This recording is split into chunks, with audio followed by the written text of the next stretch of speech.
Let's start the session. So, good afternoon, everyone. My request for all of our distinguished guests, participants, is to please be seated as soon as possible. The session was due to start at 2 p.m. and we're already 3 minutes ahead of that. So good afternoon. It's day 2 of the 10th China and Globalization Forum. The morning has been very constructive with perspectives from different parts of the world on issues of incredible importance. And now this session, which is co-hosted by the Center for China and Globalization and Amersi Foundation, is the special forum on China and Middle East in a multipolar world, myths and realities. For this session, we are very humbled to have with us various ambassadors, and also the special guest in attendance is His Royal Highness Prince Turk bin Faisal Al Saud. Welcome. Before further ado, let's warmly welcome for opening remarks President and founder of the Center for China and Globalization, former counselor to the China State Council, Dr. Wang Huiyao. We welcome you for opening remarks. Please.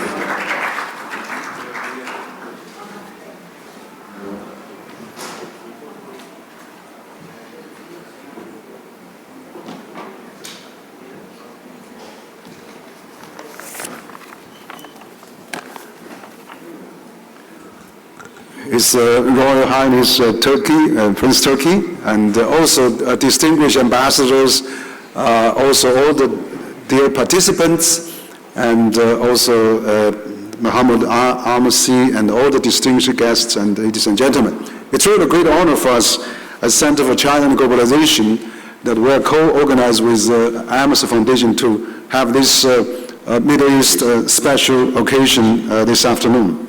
So today we are really in a very turbulent and challenging world, and we are having a lot of challenges, a lot of difficulties. So we have come into a crossroad, and how we can really going forward to really steer through this challenging period. I think we need wisdom of all of you. So in this conference, I would like to say that Center for China and Globalization as a think tank, as one of the top 100 worldwide ranking think tank, we would really like to facilitate the dialogue, the exchanges, and also proposals for peace and stability. First, maybe I can just mention some Chinese perspective. I think China has made it clear China opposes all acts of harm civilians, damage server facilities, and violate international law. But no civilians should become a target of attack. And the safety of international aid workers should not be coming under threat. So those, I think Chinese government position actually resonates deeply with our shared human values and principles and of international law. So in this respect, I think we uphold the standards and the protect innocent lives, in this crossfire. And so we also hope that we can have an immediate ceasefire as soon as possible, because we are really, worried about what happened in the Middle East. China being the largest trading nation with almost all the Middle East countries, Gulf countries, we have a really vested interest in this part of the world. So I think that it's really important to do that. And I think China Foreign Minister Wang Yi actually stated at the UN when China was the rotating chair of the Security Council that really China wants to have a global peace summit on the Middle East on what can be done to really solve this crisis. So I think also China has demonstrated enormous willingness and availability to safeguard international peace, particularly for the Gulf region. And I'm very, encouraged by the Chinese, cooperation, for example, to bring Saudis and Iranians to Beijing, like Prince Turkey mentioned yesterday, that China is ready to facilitate for this friendly agreement that they reached between Saudi and Iran. So I hope that we'll continue that momentum, and we'll try to do something in this regard. And then further, I think that we're here in Beijing again, and we're having a track 2, and we're having a think tank dialogue. That's exactly where we can have more ideas, proposals, suggestions. And I think we have all the ambassadors, quite a number of them from the region. We're very pleased to welcome them. And I think this forum this afternoon can really serve as a good discussion platform to promote understanding and to really make a lot of good suggestions.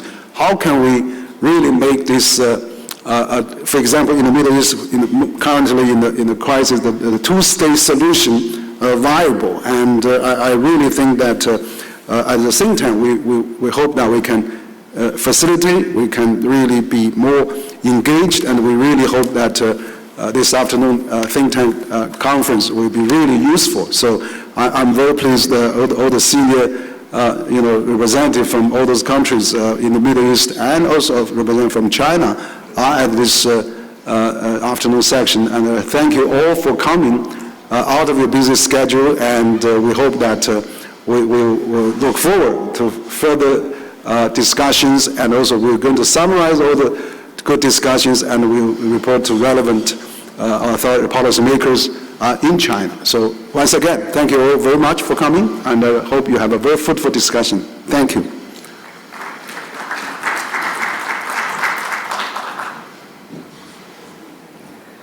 Thank you, Dr. Wang Huiyao. Now for opening remarks, let's welcome founder and chairman of the Amersi Foundation, Mr. Mohamed Amersi. The floor is yours.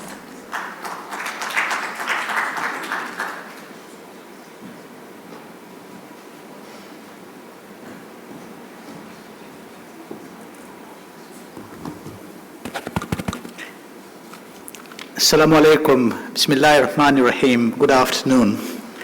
Your Royal Highness Prince Turkey, Your Excellencies, distinguished guests, ladies and gentlemen. It's a pleasure to welcome you all here to the Middle East Forum today. It is the very first of its kind here in China with CCG, and I'm grateful to my partner and friend Henry Wang for making this happen today. The original theme of the forum was going to be simple. What does the Middle East want from China, and what does China want from the Middle East? But we decided in our internal discussions that this theme was akin to starting to run before learning how to walk. So hence this forum is designed to be a getting to know event and a learning exercise for the region, for the Chinese, and for its protagonists as to what China means for the region. It is designed to allow each party to get to know the other, and building on this, we believe that in a couple of years, if we continue, this narrative will sharpen and the give and the asks will become much clearer. As the Middle East is presently enduring a tumultuous upheaval, we decided to focus this forum on the burning geopolitical issues on which there is an impasse and where China, I believe, can play a major role in helping build bridges. A case in point, which Henry mentioned and which is not lost on the region, is China's overarching mediating role in the rapprochement between Saudi Arabia and Iran. China, I believe, will want to act in order to resolve conflicts, not only manage conflicts. The West is in the process all the time of managing conflicts, but never really getting to resolve conflicts. But China is no stranger to the Middle East. It has significantly increased its economic, political, and to a lesser extent, security footprint in the Middle East in the past decade, becoming the biggest trade partner and external investor for many countries in the region. China still has a limited appetite for challenging the US-led security architecture in the Middle East or playing a significant role in regional politics. Yet, the country's growing economic presence is likely to pull it into wider engagement with the region in ways that could significantly affect vested interests.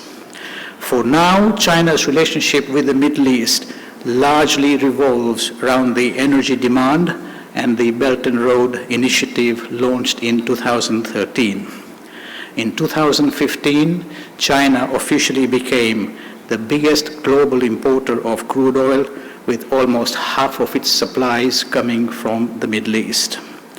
As a strategically important crossroads for trade routes and sea lanes linking Asia to Europe and Africa, the Middle East is important for the future of the BRI. This is designed to place China at the center of a global trade network. In this respect, the BRI not only promotes trade and connectivity, but also creates an economic system outside Washington's control. On the other hand, there is a widening debate in China whether greater involvement is necessary to protect Chinese economic interests. An increasing number of Chinese experts are now arguing that their country should shed its image as a free rider and increase its military presence in the region. Beijing is also motivated to do so by its desire to challenge US dominance in the Middle East and other regions. This is why China has been, nevertheless, for the moment, the US remains the indispensable power in the Middle East. This is why China has been careful not to antagonize the West on sensitive issues such as Iran. While it has criticized China for being a free rider in the region, the US would most likely oppose any Chinese military presence in the region. Although I'm advised that there has been limited presence militarily in Somalia, but that is a little bit far away from the core Middle East. Middle Eastern countries, on the other hand, face a similar dilemma. China's capacity to invest, to build infrastructure, and provide public services in developing countries has drawn significant attention from the Middle Eastern states and heightened their expectations. Many of these states perceive China as a useful tool in their strategies to diversify, not just economically, but politically at a moment of apparent US retrenchment from the region. However, Middle Eastern states are also aware of China's limitations as a security provider for now, and therefore are carefully managing their relationships with the US. Although many Middle Eastern countries support the principle of non-interference and condemn Western intervention in this region, this principle is likely to become a major weakness for China in the near future unless China decides to roll up its sleeves and engage far more proactively. Middle Eastern countries also have certain wariness about China's real value as a partner. For now, China seems content with its relatively passive role in the region, though both direct investment and development support, this is, as I said, growing. Its economic importance to the region has the potential to outweigh that of the US and Europe, and Middle Eastern countries, particularly those afflicted by conflict, and here I mean Yemen and Syria and eventually Gaza, will all depend a lot on Chinese investments to help rebuild their infrastructure. I will end here now, but before we start the panels, I would like to outline the three panels that we chose to be the defining geopolitical issues. The first one relates to the perpetual, irretractable conflict of Israel-Palestine. Do we have a solution? Can China act as an unbiased broker, given the deep vested interest that the West has in the outcome, to find a solution for this which is not only a short-term fix, but a long-term solution? The second problem relates to the nuclear file. If Iran decides to go nuclear and the West allow it to do so, what are its implications? Will Saudi Arabia also naturally want to become nuclear? If Saudi Arabia does, then will the UAE, will Qatar, will Turkey also want to be the same? And then given His Royal Highness's view, which I share passionately, that we want to have a nuclear-free Middle East. We are going to have a Middle East awash with nuclear weapons. But the idea of a nuclear-free Middle East is also predicated on Israel giving up its weapons of mass destruction. Can it do so? Will it do so? And how? And the third panel is an issue which is very close to my own heart, which is the role of non-state actors in the Middle East. This is a phenomena that is happening elsewhere, but it is particularly specialized in the Middle East. Should these be allowed? Can they be regulated? Can you have a situation where you have power but without responsibility and without accountability? And do the role of the non-state actors undermine the development of countries to be viable, independent, sovereign states? So those are the three panels that we will focus on. I'm hoping that the takeaway from this will be that at the Arab-China Forum taking place at the foreign minister level next week, some of the learnings from today will help fix the discussions and the debates. So now I will introduce my colleague Victor Gao, who will moderate the first panel. Victor.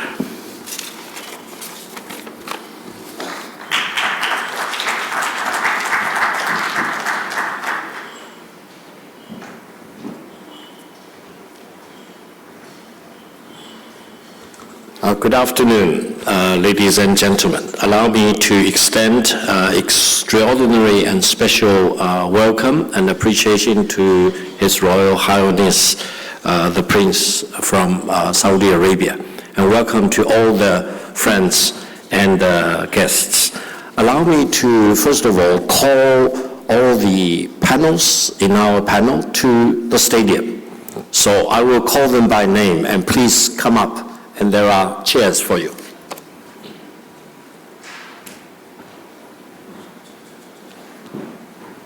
We have several ambassadors here.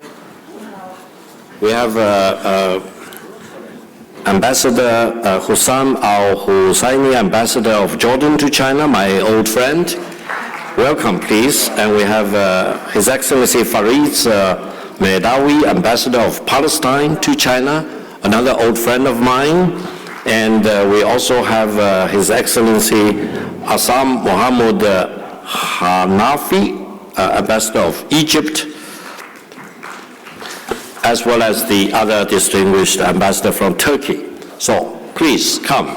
And then we have other panelists, including Mr. Niu Xinchun, Ms. Hiba Kas, and Mr. Yousuf al-Bulushi, and Mr. Flavus Kaba Maria. Please join us here on the stadium.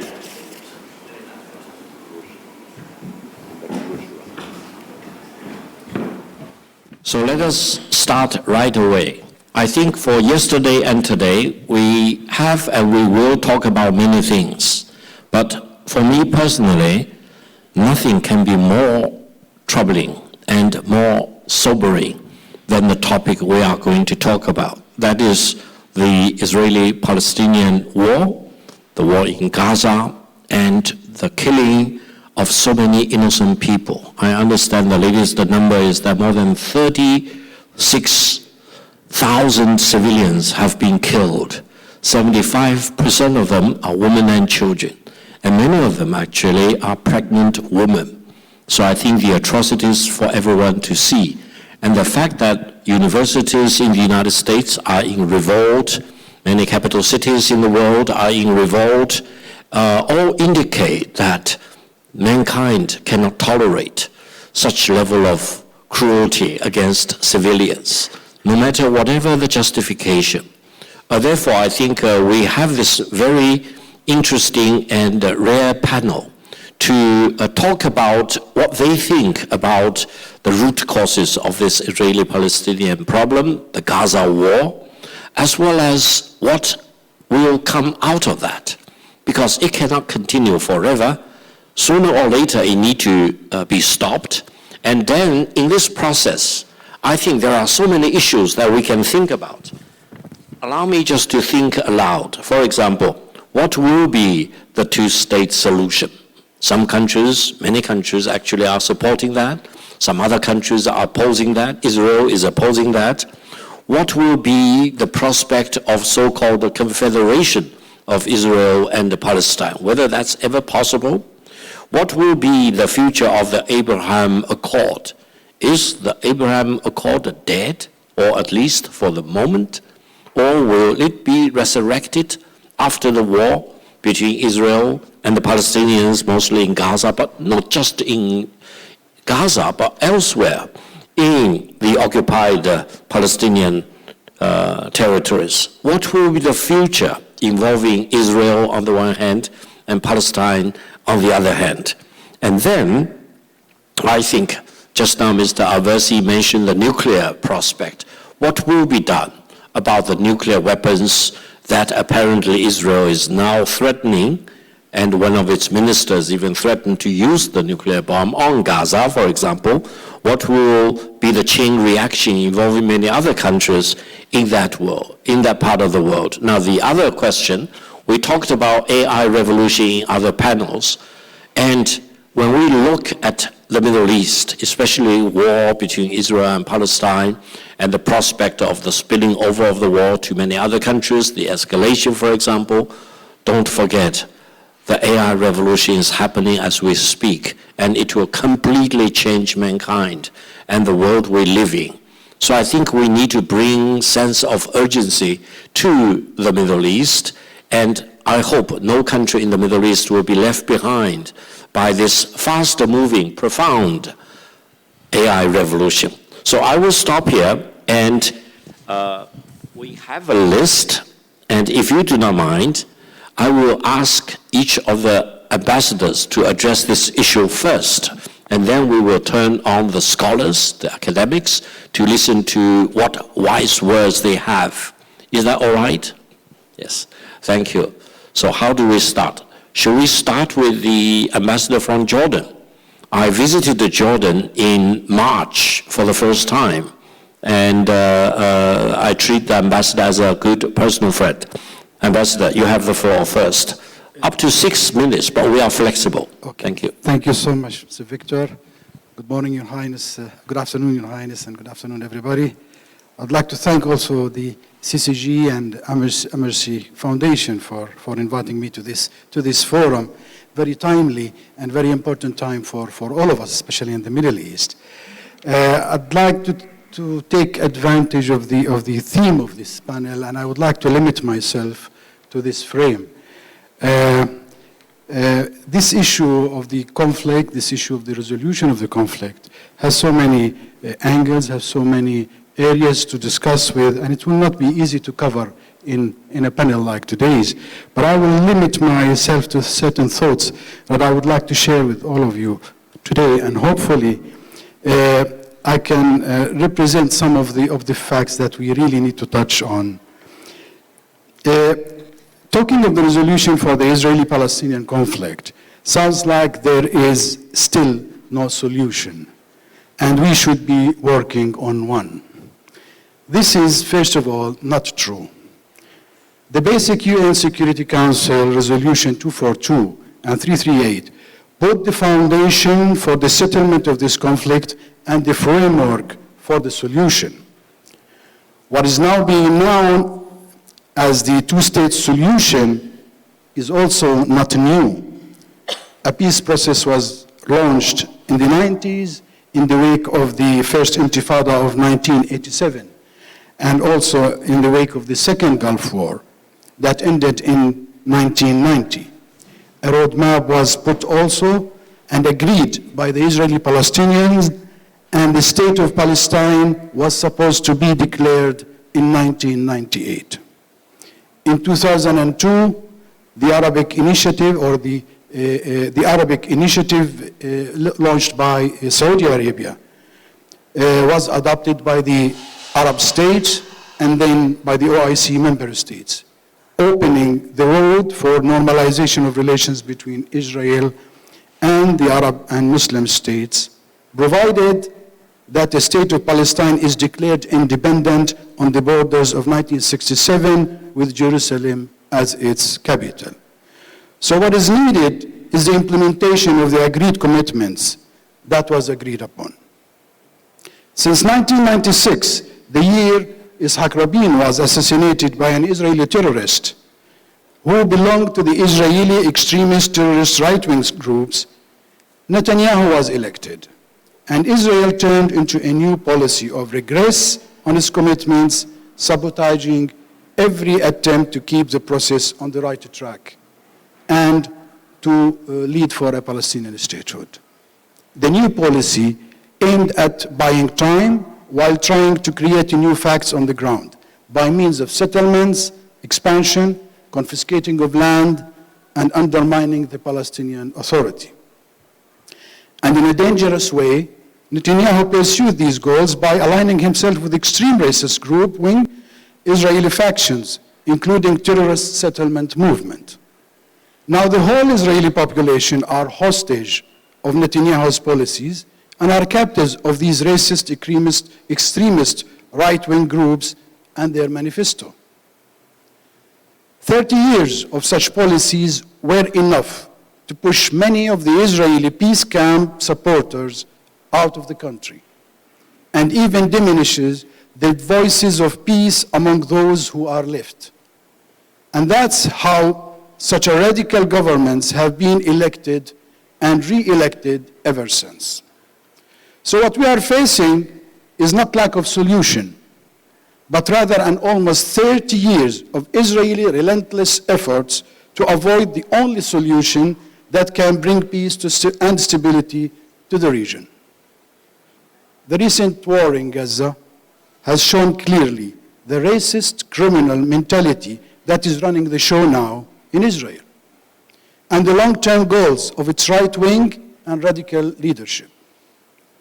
But the shift in the international support to Israel and the wake-up to support the Palestinian cause is a clear manifestation also of the new reality Israel has to face now.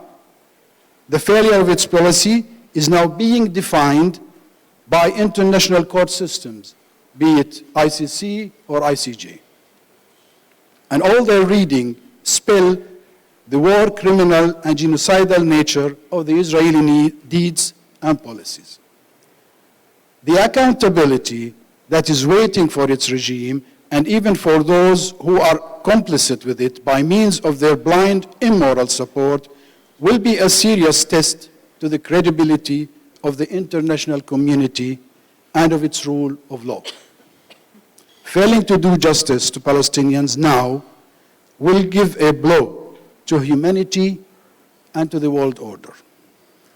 The difference this time is that the world is watching what's happening now without the usual Western media manipulation and falsification of facts.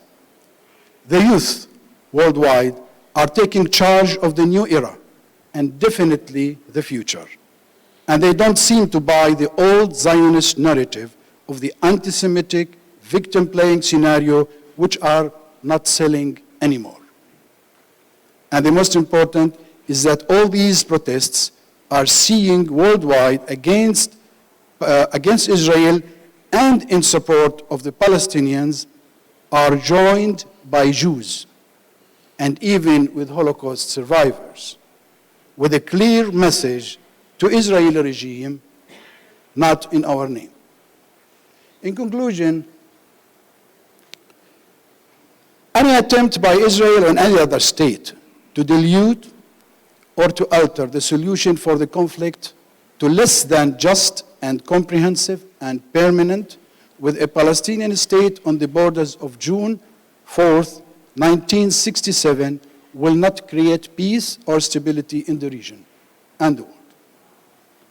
The stage we are now indicate that any effort to deviate from this fact is doomed to fail and will only escalate and prolong the conflict, create more hatred and more darkness to the future of the region. The call to dismantle Palestinian militant groups should be paralleled with call to dismantle the Israeli extremist and racist groups, including the terrorist settlement movement, which, by the way, are also militant and armed. Settlement activities in West Bank should also stop, and it should be clear that settlements are all illegal according to international law and should be evacuated and dismantled. Not mentioning, of course, the issue of Jerusalem, which has been identified by all the international law, including the UNESCO resolution, that especially the holy area, the noble sanctuary of Jerusalem, which is under the custodianship of the Hashemite family of Jordan, is a pure Islamic property and has no original or historical Jewish root to it. The international community bears great responsibility, both moral and legal, with regard to the Palestinian cause and plight, and it should live up to its responsibility. The international community should not be misled by the illusion that the new situation being created by Israel in the West Bank and Gaza could be negotiated into new arrangements or possible solution. It will not. It will only delay the resolution and prolong the conflict. Like the apartheid regime in South Africa, the Zionist regime should be also dismantled, allowing to free the Jews and Palestinians alike from this racist regime and its domination. We have to be reminded that, like they did with apartheid, the international community in 1978 classified Zionism as a racist and outlawed it in a United Nations General Assembly resolution. I stop here, Mr. Moderator, and I thank you for giving me the floor. Thank you so much. Thank you very much, Ambassador Husseini. When I visited Jordan in March, I realized that more than 50% of the people in Jordan were actually Palestinians who came to Jordan over the decades because their land was occupied. And one question often asked by the international community after the outbreak of the war between Israel and the Palestinians in Gaza is why couldn't Egypt and Jordan accept refugees from Gaza? And I asked everyone I can find, and I think the answer is that no, those Palestinians should not be driven out of Palestine in Gaza, because maybe the Israelis just want to seize the land eventually after driving the Palestinians away from Gaza. So I think the situation is really very complicated, and I think how to make sure that the legitimate rights of the Palestinian people will be protected and the two-state solution eventually can be achieved, and both the legitimate rights of the Palestinian people and the legitimate rights of the Israeli people, including Palestinians living in Israel, can be protected. That's really the challenge that we are all faced with. Now, allow me to give the floor to His Excellency Fariz Mehdawi, Ambassador of Palestine to China. I know many Palestinians, not only in Beijing, working and living in Beijing, but also elsewhere. And last year, I was very touched to see that the president of the Palestinian Authority visiting China, receiving the highest honor from the Chinese government. And the Chinese government, President Xi Jinping, gave the same high-level protocol to the visiting Palestinian president. And I was told many Palestinians in different parts of the world were moved to tears to see that the state of Palestine is really treated as a full-fledged, sovereign, independent country in China. So I hope more countries will do so, like China is dealing with Palestine, and fully recognize the sovereignty and independence of Palestine. Ambassador, you have the floor, please. Thank you. Thank you, my dear friend Victor. I'm deeply honored to participate with those colleagues of mine. We are quite honored by the presence of His Excellency Prince Turki al-Faisal, who was present by here, talks a lot how much the Palestinian issue has been all the time taken care by our Arab brothers as a whole. I'm speaking after His Excellency Ambassador Hussam Husseini, who spoke a lot of what I can say also, so that would save me time. Talking about Palestine in China is not something very new. If we have to recall the fact that the first ever embassy had been opened anywhere in the world outside the Arab world was in Beijing as early as 1965. Because occupation for China is not something that they don't know about. So what we have is a foreign occupation. Actually, to be specific, what we have is something almost ended in the whole world.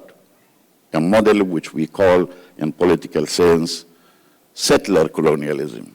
It's not any ordinary colonialism, but a colonialism which is meant really to replace, displace, and create a new fact and reality in another region, bringing Jews from somewhere, planting them, transplanting them artificially in a total environment. This model is no more anywhere in the world. It has succeeded in Australia, succeeded in New Zealand, succeeded in Canada, United States, where you have such a model, was successful, but not in other places like South Africa or somewhere else. And still, after 100 years, the project is still not successful.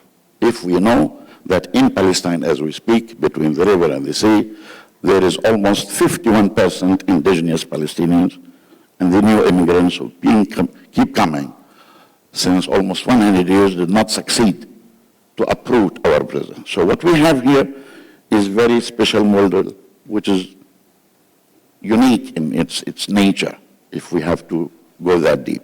So it is that simple and that complicated as well.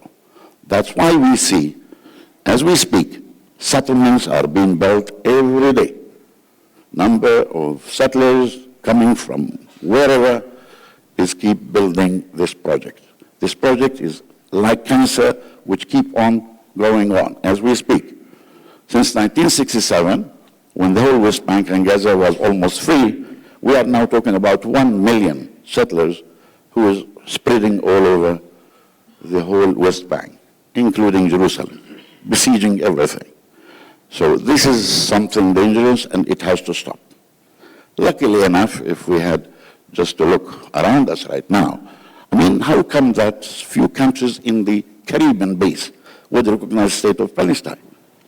How come that a prime minister and his minister of defense will be issued an arrest warrant? They are sitting still on government. This is something very unique that we don't have so many prime ministers will be issued, an arrest warrant. People do not go normally to the court unless diplomacy had already failed to reach this point that the whole world wants this state, to reach a point where a prime minister and his minister of defense is going to be issued a arrest warrant. The ICG is talking about possible genocide as we speak in 2024. This is something phenomenal. So we are here against a situation which is crying for solution, crying to be addressed. The fact that China is also coming forward, we had a meeting between Hamas and Fatah just a few weeks ago. China is so busy with its own, region, but now it's coming on board. After 2 days, we'll have the ministerial meeting. All the Arab states are coming here with another 4 heads of states, those of Tunisia, of Egypt, of Emirates, and Bahrain will be here after 2 days. So we have a good understanding between China and the Arabs about what the solution would be. It's the same solution the whole world is crying for since a long time ago. Let me just remind our friends here, just to connect things and dots together. We had declared our independence from one side, 1988. Our Arab brothers were seeking a solution since 1948 and was not answered properly. That had produced refugees and produced instability. It continued in 1967 by the total annexation of all Palestine. And still, The resolution that His Excellency Ambassador Hussam was referring to, 242, was issued in 1967. It could have been addressed. Israel didn't want to leave any territory. They would like to absorb and swallow all Palestine. That's fact. These are all facts. The late King Fahd of Saudi Arabia was proposing a solution as early as 1981, was not answered positively. Israel had been given a lot of carrots and incentives to reach into the obvious solution, which is two states. Never wanted to do that. Up till now, as we speak, if you go and check with Israeli society, I can tell you, more than 2/3 of the society, they don't want even peace right now. It's not only Netanyahu, and it's not only his cabinet. The Israeli society, unfortunately, is going even more extreme and more extreme. Never had that tendency to reach peace, except in few only, times which they were just like short honeymoons during Rabin period, where they wanted to come. As we speak, we need an international community which needs to use sticks instead of carrots. The signal should be more than clear that the whole world is fed up with this arrogance. Israel should not be indulged, should not be enabled, because we have to admit the fact that if it was not for the enablers of Israel, Israel couldn't even survive the last confrontation in Gaza. We know who is financing, we know who is protecting at the diplomatic level, and we know who is even supplying arms, to the extent that it became a very important nuclear power in the whole region. So Israel needs to come into terms, into reality, and this needs only to be managed by the international community. It will not come from within. Let's remember that the regime in South Africa, which was apartheid in nature, did not really come into terms without enough pressure, without boycott, and this is already happening as we speak. It's happened at the public level, it's happening at the diplomatic level, it's happening at the legal level. So there is enough good reason to be hopeful that we are about to reach the climax. Meanwhile, I can assure you, we as Palestinians have learned the lesson. We are not going anywhere. We are going to stick into our land. We are supported and being given every kind of support by our Arab brothers, number one, by the whole international community, by an important ally like China, and I think that is going to accumulate to reach the point of the pinnacle. That will happen, and I promise you that our people are strong and assertive to remain. We have the political address. There is a state of Palestine. Those countries who admit this country called Palestine is now 147. Maybe next week they will become something like 160. So the whole world wants the two-state solution, and it's going to happen. Thank you very much. Thank you very much, Your Excellency Ambassador. I would say there is a real, true litmus test as to whether a country is a true friend of the Arab countries, of the Muslim countries, and of the Islamic world at large. That is whether that country truly and really supports the legitimate rights of the Palestinian people and for the establishment of an independent and sovereign state of Palestine. And I'm very proud that China fits that criteria. China has always been staunchly, without any reservation, supporting Palestine for its independent sovereign state and has been maximizing its support for the Palestinian people. On the other hand, I also personally believe that the real protection of the legitimate rights of the Israeli people is the same as the real protection of the legitimate rights of the Palestinian people. That's why this two-state solution is a must. And I analyzed the US government. Even the US government says it supports the two-state solution, even though how to achieve that differs from one country to another. Allow me to give the floor to His Excellency Mohamed Hanafi, the ambassador of Egypt to China. Yes, the ambassador is sitting down, is that right? Is the ambassador here? Yeah, you can take my seat, and I can stand by the sideline for the moment when you are speaking, Ambassador, if you do not mind. Thank you. Take my seat. Thank you. I will stand for a while. Thank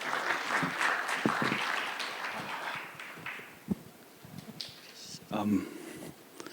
First of all, I would like to extend, of course, my greetings to His Royal Highness, Prince Turki, and all the August attendees. And I'd like to thank CCG for this invitation to this important discussion on the Middle East and the scenarios pertaining to this protracted and prolonged and intractable conflict raging since 1948, indeed.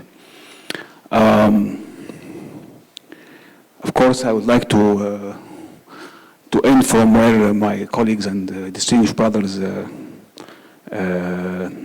Fariz and Hussam,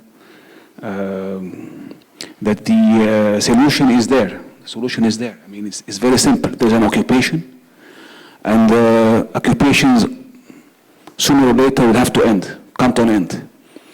Of course, would like the peaceful means to ending conflict. And there have been so many rounds of war in which Egypt, of course, was at the core of these military confrontations. And then, of course, since the 70s, we had Egypt heralded the peace process with Israel. But the fact remains that there is a core issue in the Middle East, which is the occupation of Palestinian territories and an endangered Palestinian population, of course, from this Israeli escalation now in the war in Gaza. The right wing in Israel, the right wing tendency is alarming, and it breaks so many aspirations for a just peace and this two-state solution that we all aspire to. Of course, we all hope that the international community now coming to the realization that a pressure on Israel is, after all, a very much needed exercise, and we are seeing an enraged public opinion in the, of course, in the West. All these protests that we have seen, the ICICR rulings, which are unprecedented, and the increasing recognition of the state of Palestine by many Western countries. This is all a very positive factor that we can count on to bring some pressure on the Israeli government to come to reason and to see even a way to secure Israelis. There is no security for Israel as long as an occupation, as long as a marginalized and impoverished and devastated population lies next to it. So this is what Egypt has always advised Israelis to come to reason, to see a way out of this, and that this increased extremism will only nurture and feed into more extremism in the region. As for Egypt, of course,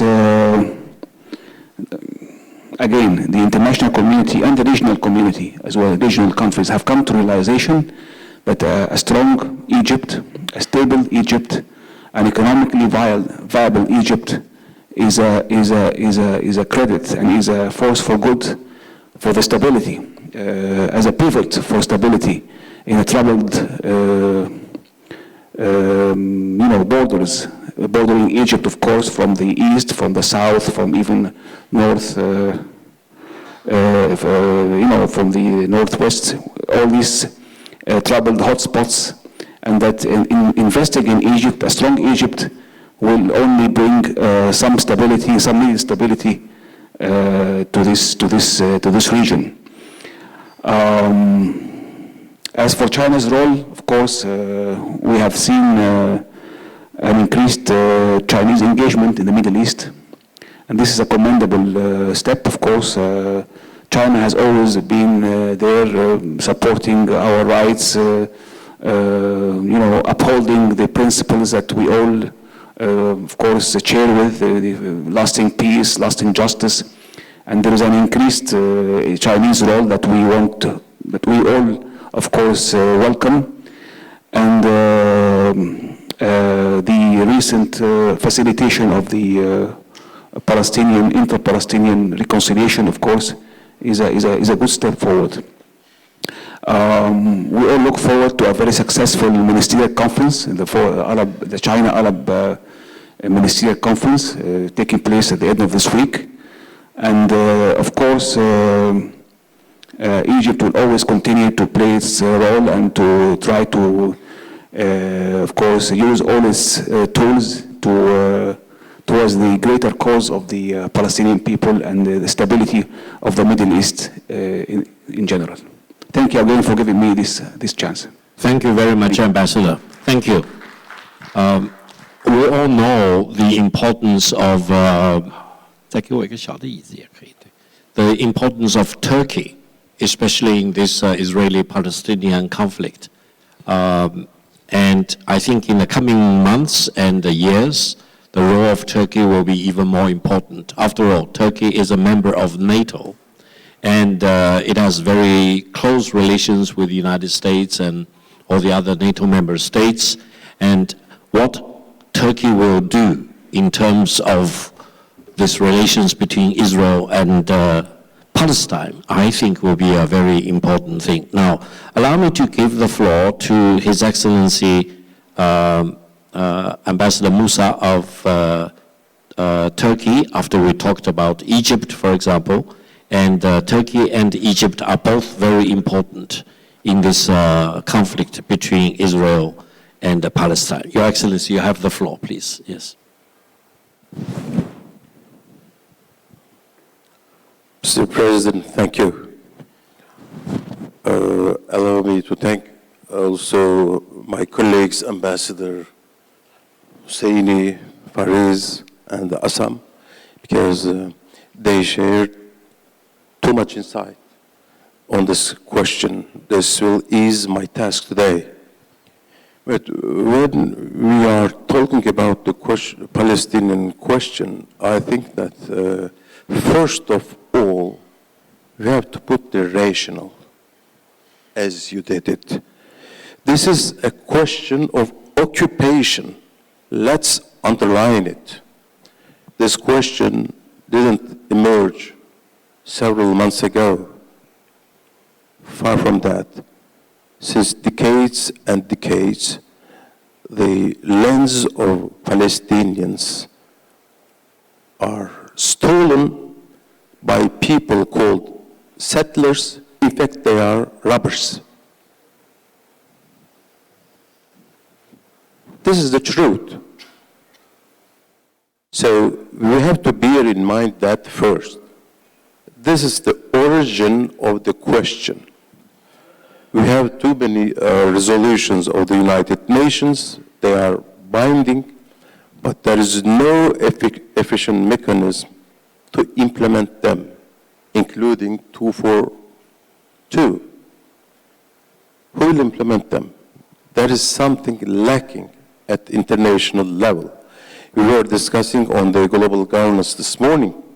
So how can we improve the global governance? This is also an important part of our question. So today what's going on? The ongoing attacks of Israel on civilians have taken an unprecedented toll in Gaza. We can rather speak about a genocide. The Gaza turned uninhabitable. We have to be clear on that. But these unprecedented attack of the Israeli army against the civilians. We were talking about the legitimate right of Israel to defend itself. This is something else. We have to be clear on the terminology. You have an army on the one side, you have the civilians on the other. Is it the legitimate right to defend itself? So this was something that I would mention, Mr. President. Famine has set in. 1.1 million people are practically living in hunger. This is the truth. This is the situation on the ground. International aid organizations are leaving Gaza because neither aid is going in at an immediately required scale, nor there is public order to ensure its safe and fair distribution. The Rafah border crossing is closed. Of course, it's under legal record by the International Court of Justice and ICC and other international organizations. At the political front, the ceasefire hostage and the prisoner release negotiations have not borne fruit, unfortunately. This is mainly because Israel rebukes a permanent ceasefire and withdrawal of its military forces from Gaza. We have been encouraging Hamas to seek a mutually acceptable deal from the very beginning. In that, we have taken certain strides as well. First, Hamas nodded to a phased cessation of hostilities, even a period of silence, to play with the wording. Secondly, they declared readiness to abolish arms if an independent state of Palestine is declared on 1967 borders. This has been a major breakthrough for a fair and lasting settlement through the two-state solution. Unfortunately, we are far from the target. On the other hand, Israel's aversion to diplomacy engendered an international backlash. First, the UN General Assembly overwhelmingly backed the membership of Palestine to the United Nations. Second, and this is a good news, 7 additional countries decided to recognize Palestine, including Norway, Spain, Ireland, Barbados, Trinidad, Tobago, Bahamas, and Jamaica. Currently, more than 140 of 193 countries have recognized Palestine. This is a good news. At this stage, Mr. President, I would try to give an answer to your question and that of the President during his introductory remarks. We know that no other solution, this is two-state solution. How can we make viable this project, the solution? This seems quite simple, but difficult at the same time. This is the reason why we have been supporting and advancing the idea of a mechanism, a guarantee mechanism. This was highlighted by our Minister for Foreign Affairs several months ago, because whatever solution we may reach, if there is not an efficient mechanism to supervise the implementation, there won't be a lasting peace and solution in the Middle East. Let me share with you several words when it comes to the stance of China. I'd be outspoken on it from the very beginning. I realized that the stance of China, the attitude, the opinion, the declaration, and ours were more than like-minded. And we appreciated too much the visits of the special envoy to the relevant countries, Turkey included, and the special envoy Xinchun was also received by our Minister of Foreign Affairs. We hope that all these efforts will bring about a peaceful solution during a reasonable time. I say reasonable time because the situation on the ground is really alarming. And we as Turkey, from the very beginning, we were very much involved. And you know that our minister also is part of this contact group composed by the Minister of Foreign Affairs of regional countries. We hope that this will help the international community to bring about a peaceful solution. But if there is no pressure on Israel,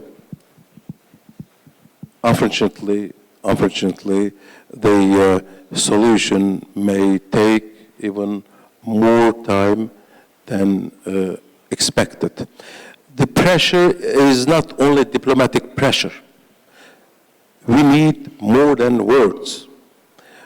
For example, what Turkey did, since several weeks, Turkey stopped any commercial ties and activities with Israel. No imports from Israel, no export to Israel. This is an example. So we have to try any kind of mean in order to push Israel to accept a reasonable stand on that crucial question. Thank you. Thank you, Ambassador. I'm so happy that we have this occasion to listen very carefully to ambassadors from Jordan, Egypt, Turkey, and Palestine on this very, very important issue. And I think the world has heard a lot about the Russian-Ukrainian war, and I think this war in Gaza really is revealing the depth that humanity suffering can go to. All these atrocities. We really need to do whatever we can to bring this war again to an end and to bring the suffering of the Palestinians to an end. This is what we need to do. And I hope we can have more gatherings like this to listen to the views from these four very important countries. Now, we are running short of time. Therefore, I hope the following four academic representatives will, relatively speaking, be strict to the time limit, 5 or 6 minutes each. And now allow me to give the floor to Ms. Hiba Gas, Executive Director of Principles for Peace, P4P Foundation in Switzerland. I think she's very well prepared, and she's prepared to give a very important speech. But again, I hope you will bear in mind the time restraint we now operate under. Thank you. Thank you very much. Thank you very much, and many thanks for the organizers for hosting us here. I'm going to cut what I was planning to say because a lot of it has been said and I don't like to repeat. So I'm going to start really in situating for a moment the Israeli-Palestinian conflict in the current global situation that we're living, the reality that we are living in an era of polycrisis, which is straining international institutions and further fragmenting the international system that is already fragmented. And when we think about the Israeli-Palestinian conflict and the context of the occupation, we can see that the Israeli-Palestinian conflict is actually a case in point in the failure of containment strategies. In a series of ceasefires that continue to be negotiated again and again, while we're ignoring the structural drivers of this conflict and the reality of occupation. So I'm not going to speak about the fact that the humanitarian toll of this recent escalation after this recent eruption. I think the ambassadors talked a lot about it, and I'm not going to talk about the violations in international humanitarian law which continue to unfold. I'm not talking about how this context and escalation is compounding intergenerational traumas and how it is creating the ideal conditions for intergenerational wars if we don't really move on with a very concrete solution. But what I would like to focus on is a 3x5x5 paradigm. The first point I'd like to make is really around the imperatives and the opportunities that are presented in this very bleak picture that we've been painting on this panel. In the fact that this conflict has reached its pinnacle, and it has, the recent events, both with the October 7th attack and the war in Gaza, have shifted tectonic plates significantly. That creates fault lines that we could potentially exploit to find a true solution and a just solution for this conflict. And these 3 points I'll summarize with the following. The first is that this escalation of conflict was a powerful reminder that the status quo is not tenable. It's not providing security to the Israelis, nor providing dignity to the Palestinians. And I'm reminded with the fact that 1 week before October 7th, Jake Sullivan wrote an article in the Washington Post talking about the quieter Middle East, talking that the Middle East has not been this quiet for 2 decades. 1 week later, we had this whole explosion in the region.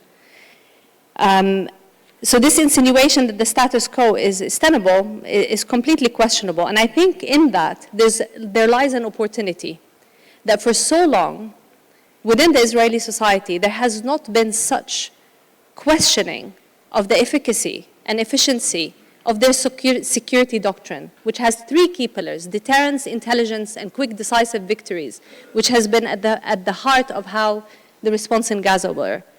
And all these 3 have been shattered since then, because they have not managed to deter Hamas. There has not been an intelligence findings that would prevent this attack. And also there has not been a quick decisive victory because the stated objectives have not been achieved.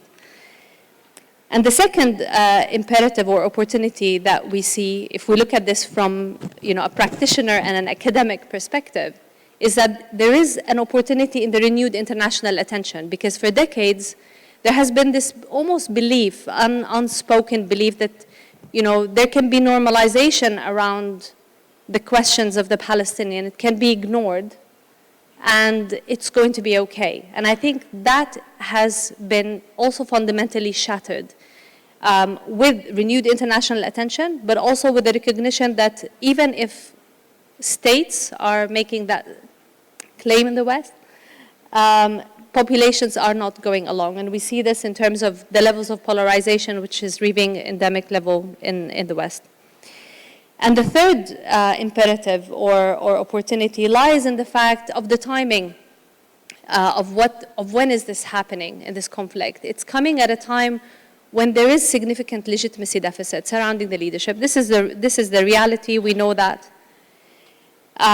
But if we look beyond the immediate rallying around the flag reaction, the emotionality, which actually triggered this rising in the polls support amongst Israelis for the war in Gaza, and also had a spike in support for Hamas. That was the emotional reaction of rallying around the flag, which we see in many parts of the world. As emotionality is settling in, and you're seeing an increase in rational thinking, this is one of the moments that there is the highest levels of support for the two-state solution. And I say this without contradicting my dear friend, the ambassador of Palestine, because on the Palestinian side, it's 69% in the latest poll. This is the highest level of support. And on the Israeli society, despite the very loud drumbeat of radical voices, the 34% of Israelis now who believe in the two-state solution, and if you add to it the 20% who are supportive of a regional formula, with the Palestinian question being lumped in within that regional formula, that takes us to more than 50%. So I think I was inspired yesterday with His Royal Highness' remark. He said the present is the future of our near past, and we must plan for the future wisely. And I think there's a growing realization amongst many of the, and I'm Palestinian origin, I'm based in Switzerland, but I'm a Palestinian. I think there's a growing realization that if we are to look towards the future, we need to embrace key principles, and we need the international community to support these principles. And I think these kind of principles are, and I'm going to talk about the first 5, and then I'm going to give you 5 actions that I'd like to leave you with. The 5 principles that should guide a vision for the future is the principle of mutual recognition and acknowledgement of the right of both people for self-determination, for independence, and for statehood. And the second principle is the principle of dignity and equality that should guide how we're thinking about the political solution, how do we translate the political solution that is put out there. And the third principle is security and safety. And for so long, security has been talked about within the context of Israelis. I see your hand. I will take 1 more minute and I'll wrap up. The security question is also a security question for Palestinians. Palestinians talk about the need for safety and security. The principle of inclusion and agency, and the principle of trust through healing. So what I would like to call is actually 5 points, and that's the last 5 that I will leave you with. This means that the first action is to urgently end the war in Gaza and in the hostage release and initiating a peace process. The second action is really to leverage this moment of international consensus on the necessity for a two-state solution as the founding and only viable path for peace and regional stability, so really to frame it within the regional stability context. The third point or action is that this will need a regional formula. It's going to be key, and I think the role of Saudi Arabia will be absolutely fundamental in this, at this critical point, and not only in asking for a path for statehood, but asking and pushing for a practicable path, one with tangible and immediate dividends, because Palestinians do question path to statehood if it's not translating into a practicable path. And the fourth recommendation is to, that this will definitely require a level of international and regional cooperation that we have not seen for a long time. There are solutions and practical formulas to translate the two-state solution into practice immediately. We've learned from stabilization missions and peacekeeping missions. We know what works and where they failed. From the Sahel to Bosnia and Kosovo, there are solutions that can provide an accompaniment that is needed, the security guarantee that is needed, and the state building support that is needed. And these formulas need to be thought through within a regional and the international system. And finally, we will need a Marshall Plan for Gaza.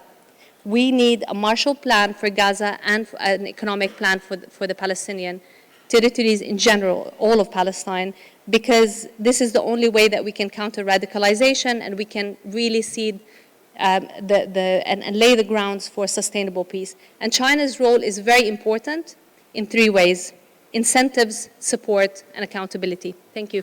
Thank you very much, Ms. Kars. She has made very good points, and I hope our CCG website will publish her article after she finalized all these new points. And I hope your recommendations will be carefully considered by the relevant countries, etc.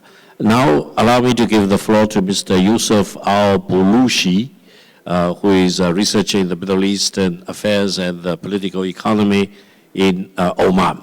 Thank you. You have the floor, please. Thank you.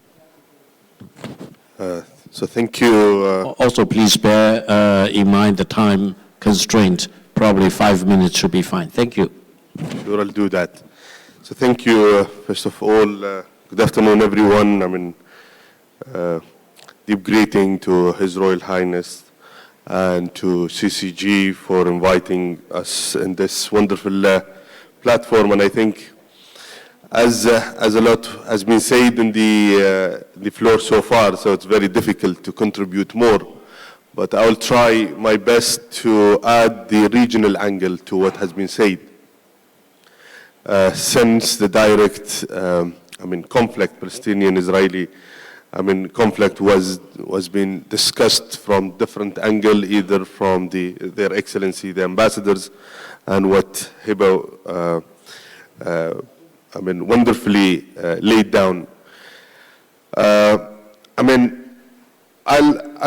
I'll just put some thoughts over the regional implication of and how the region is perceiving, and what implication was as well laying or exploding from this conflict. First of all, I will start with recently I was in one of the conferences where I had a shocking, I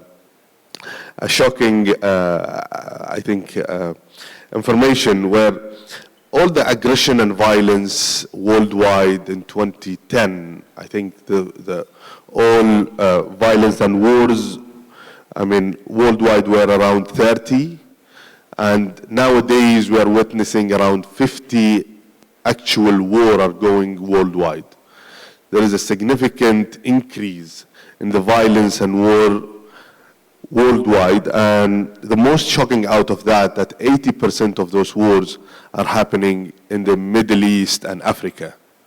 And these wars either internal wars or over borderline wars. So that's by itself, it's giving us a clear indication what is the mode of the global community, where they are really putting dialogue and peace building aside, and they are using the arms to confront their conflicts, which is just leading to more and more aggression going around. From there, I will start from, the first point which we saw, especially in the in the recent escalation happened in Gaza. One of the real angle which went around the region, but as well global-wise, it is the correction of narrative of that conflict. And I think, we were facing long-lasting narratives of just having a small or a minor or just a regional conflict, rather than having an impact of this conflict to first of all, correcting a lot of misinterpretation, and the second thing as well, waking up call not only in the Middle East region but as well worldwide, and we're witnessing that either in the West or in the Far East as well. I think the importance of this correction of narrative, really building up a good, a good solid ground for the coming generation to interact with the conflict with a more accurate narrative, which is really leading us to consider what this issue brings to the region. In general, a part of just the conflict itself. And I think here I would like to highlight the four growing side issues to this conflict, which are threatening the stability of the region. And that's either the movement of ideologies and thoughts, movement of political polarization, impact of the economic stability and geoeconomics route lines, and the proliferation of arming around the region. And maybe I can just give a bit of shed light on those ideas. The first, which is ideology, what we are witnessing nowadays, I mean, these two models of one taking the peace and the dialogue as the option, where we are seeing the OIC committee is trying to go around the world and trying to really negotiate and build a dialogue around the conflict, which was really, I cannot say successful, but I think some fruits were coming through a full identification of Palestine recently. So, but at the same time, there is the other side of ideology which are starting to grow up in the region, which is radicalism, where we are seeing the radicalism as well is hiking up significantly, and start seeing that the confrontation is one of the viable solution, which we need to find ways to stop these type of thoughts from moving around the region and try to get back the political path of the peace building and dialogue as being the main solution for all of our conflicts. So what I want to highlight here that, I mean, ideologically there is a radicalism, thoughts and ideology are getting and grasping roots, especially with the new generation, which we need to think of that thoughtfully. The second thing, I mean, politically, where we are really witnessing as well a huge polarization, either during the conflict itself, where who is standing with whom and what is the, I mean, how significant is that standing? As well, the other side of polarization is happening. It is in the day after discussion. And what we are witnessing as well, that there is a lot of day after discussion going around, and who will stand with whom.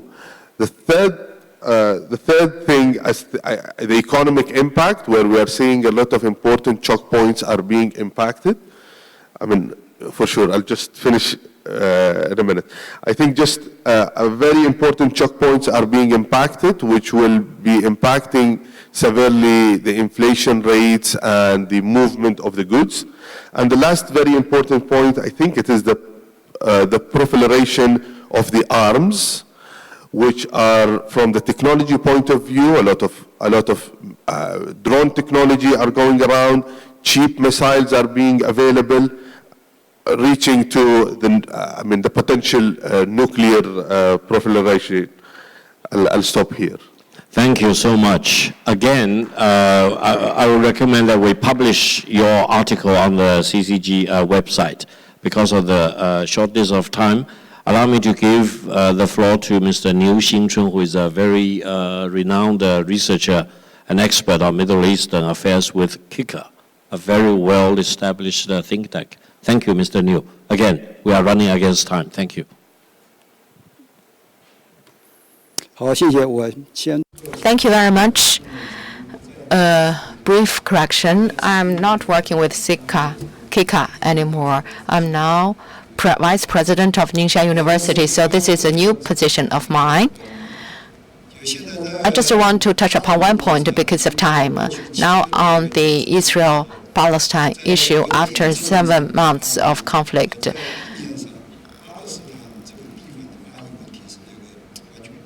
if we look at it from the international political level, or we look at it from the Palestine level, on the ground, it's different. Because in international politics, there has never been greater hope for the establishment of a Palestinian state. Now, the international community recognizes Palestine as a sovereign country, and more countries are recognizing it. When it just made an announcement about its establishment of the state, only half of the countries recognize it, and now 3/4 recognize it. as an independent and sovereign countries, and more countries are queuing to recognize it. And in 2001, the United Nations, for the first time, applied for membership of the United Nations. At that time, the 15 members of the Security Council should have 9 who need to vote for it, and there should be no veto. That is the rule of the United Nations. But at that time, no 9 votes were gained. So the U.S. did not use the veto. But now 12 out of 15 voted for it, and the United States was the only one to veto it. So internationally speaking, more and more countries are recognizing the two-state solution and recognizing the Palestinian state. So the prospect is so good. However, if we look at it on the ground, what is happening on the ground in Palestine?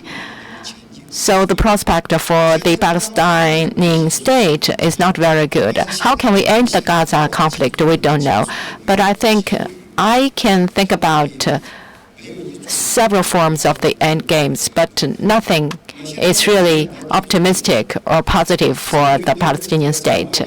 First, the Israel army will reoccupy Gaza after the conflict. Actually, most of the parties in Israel do not recognize it, and the defense minister of Israel doesn't agree with it either. So that may not be possible. And the second solution is that after the Gaza conflict, the Israel military will control the security of Gaza, but the civilian affairs of Gaza need to be managed by some local entity which is not related to Hamas or Fatah. And now Israel has not fostered such an entity. Probably it is not possible for it to do so in the future. And third, Arab countries will send a peacekeeping mission there, but by now no Arab country has talked about the unification, and they say that the precondition is the two-state solution. But no party has come out to say that they want to implement the two-state solution. So the biggest possibility is that after the war ends, Israel will control security. Israel troops may enter Gaza whenever they want, like what they do in the West Bank. So for a long time to come, there may not be a valid regime in Gaza. So what is on the ground, what happens on the ground is not that optimistic. Not known. We can only hope for the best. And I think the international community, the Arab world, the Muslim world really need to get united to achieve the best case for the Palestinian people, including for the Palestinian people in Gaza. Allow me to give the floor to Mr. Flavius Caba Maria from Romania. He's also an expert on Middle Eastern issues. Again, please bear in mind the time restraint, and I promise we will work together to get your article published on the website. Thank you very much. You have the floor. Thank you very much. I'll try to be to stay within 5 minutes, as you mentioned. Your Highness, Prince Al-Turki, Your Excellency, ladies and gentlemen, firstly, I'd like to congratulate CICIR for hosting this event, and also I'd like to thank for this opportunity to be here. Thanks President Henry and Chairman Mohamed Amersi. I would like to be short. We'll address 3 main points, but very short. The first one, 3 decades of hope and disappointments. These are some idea added to what already was said, and beyond resolution. The first issue here is the Oslo Accords concluded in the 90s are dead.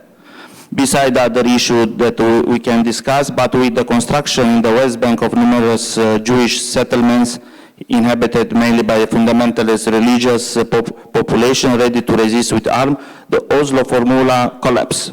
The second, Abraham Accords, concluded in 2020, show their insufficiency being affected by 2 essential design flaws. On the one hand, the belief that by normalization Israel relation with Arab states, especially those with close relation with the U.S. and dependent on economic and military support of U.S., the Palestinian issue will be forgotten to die out on its own. And the second here, on the other hand, the idea that Israel-Arab rapprochement would lead to the creation of an anti-Iranian power concentration that would allow the U.S. to proxy a war with Iran. Both calculations turn out to be wrong. The third point here, the delay in finding a solution amid the multiplication of Israel-Arab dispute did not lead to end of Palestine crisis, but rather amplify it, causing it's what happened in the 7th of October, erupted much more violently. At the same time, in parallel with the normalization of the Arab relations with Israel, the Arab states, especially those for GCC, also normalized relations with Iran, thus increased the geopolitical maneuvering space and security guarantees. If with regard to Israel, the protector was the US, with regard to Iran, with regard to Iran, the mediator was China. And the American-Chinese competition to influence in the Middle East ending in the context with in favor of Beijing. Also, this situation have raised the question of whether the Israel-Palestine conflict is beyond resolution, in the sense that although several negotiation efforts have been conducted, the conflict is still yet to be solved. There are four main variables that have become the main objective of this conflict resolution attempts: borders, security, refugees, and Jerusalem. The lack of compromise and commitment from both parties have caused the conflict to be considered beyond resolution. There should be an additional shift in the domestic politics of both sides to include moderate ideas in order to make conflict resolution possible. The role of third party that already was discussed as an honest broker such as China is also crucial in facilitate or mediate the negotiation. My second point is that the strategic defeats, the need for a contingency plan towards peace. All this time Israel is losing the media war, and this has the character of strategic defeat. Even its most powerful allies publicly disapprove of the manner in which Israeli military action in Gaza are proceeding. Under the current condition, for the good of all, an Israeli government that can conceive a peace proposal must quickly be made. Peace is not, however, an obligation of means. It is an obligation of results, and no matter how much or did for it, if peace did not settle, it was not enough. At the same time, it is necessary for Israel to redefine its own state identity. Redefining the political and cultural identity of the Israeli state would also require a reconsideration of its geopolitical identity. Perhaps Israel will find its security in the Middle East more quickly if it no longer perceived as a U.S. vassal, while also achieving good relations with the Middle East states. As the third point is that possible solution. We already discussed about two-state solution. If it's possible, majority of the states are in favor of two-state solution. One-state solution is a reality on the ground. Already was discussed by Professor New. And currently we need a plan, a permanent ceasefire political plan that already our colleague Hiba mentioned about few possibility. And but therefore, no matter how you look at these things, the Palestinian problem cannot be solved by means of arms, but only by political means, with equal respect for the principle of self-determination and the right to secure for all people. In this context, I emphasize that security is indivisible and that no one can find his security on the expense of other insecurity. And just two points, China should step in more. China has historically not involved itself in the Middle East politics, not backing one side or the other. So, as my conclusion, the game in the Middle East must be changed, but not in the sense of solving a chronic disease by causing an acute crisis, not by replacing the war of proxy with the director of decisive war, but by peace, by equal sharing of power among local and regional countries. Thank you very much. Thank you very much, Mr. Flavos Cabamaria. We ran over time. I apologize for that, even though we started late. So we talked about lots of issues. We don't have any answer, and the answers lie in the collective will of the international community. One thing is clear to me, at least: the Palestinian people's legitimate rights need to be fully protected, and the state of Palestine need to be fully recognized and become a full member of the United Nations. The sooner, the better. That will bring about lasting peace for the Middle East, and hopefully lasting peace between the state of Israel and the state of Palestine. Thank you so much. Allow me to ask the photographer to take a picture for us.